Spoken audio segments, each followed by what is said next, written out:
शादी वाले घर से अफसोसनाक खबर, फेरोज खान बड़े गम में मुब्तला। पाकिस्तानी शोबिस इंडस्ट्री के मारूफ अदाकार फेरोज खान के घर से अफसोसनाक खबर आ गई है। हाल ही में मारूफ अदाकार फेरोज खान ने इंस्टाग्राम पर एक स्टोरी पोस्ट की, जिसमें उन्होंने मद्दाहों को बताया कि उनके वालिद की तबीयत नासाज है। उन्होंने इंस्टा स्टोरी में तस्वीर शेयर करते हुए अपने वालिद की मुकम्मल सेहत के लिए दुआओं की अपील की।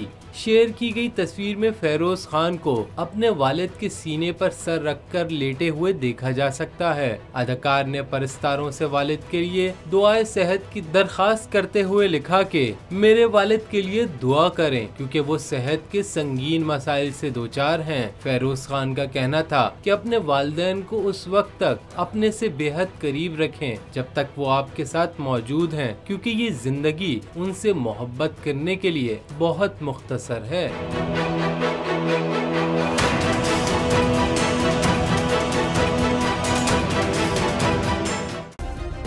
सब्सक्राइब करें और बेल दबाएं ताकि कोई खबर रह न जाए।